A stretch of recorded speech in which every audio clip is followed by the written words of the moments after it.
Il s'est tenu un atelier autour d'un projet de loi portant sur l'introduction de l'infraction de l'écocide dans le code pénal RD congolais ce mardi 10 mars 2026 dans la salle Kundelungu du bâtiment Tembenatembe, commune de Lingwala.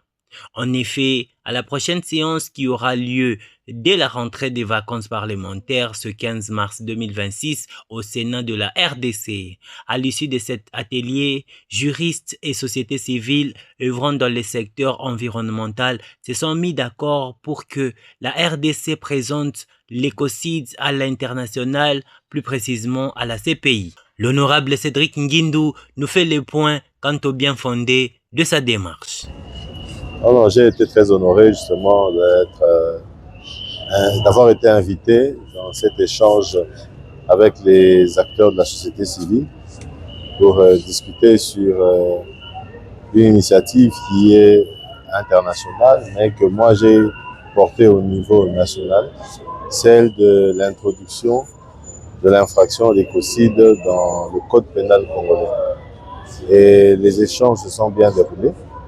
Nous avons essayé de donner un peu de clarté sur cette démarche et nous gardons toujours nos échanges permanents de manière que, à l'issue de l'adoption prochaine de cet amendement, de cette loi, que cette œuvre soit suffisamment enrichie par les représentants de la population, que les acteurs de la société civile sont et que nous, parlementaires, sommes aussi.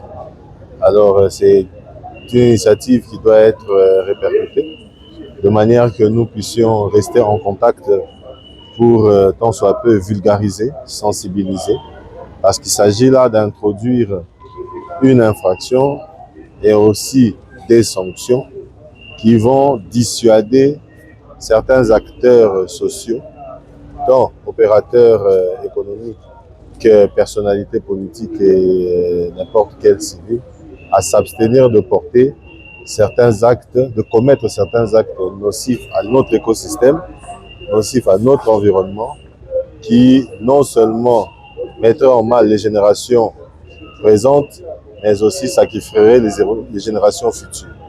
À noter que la dite réunion a connu la participation sur le plan logistique de la Société de la conservation du bassin du Congo, CIBIS en sigle, dont M. Josué Aruna Sefou est directeur.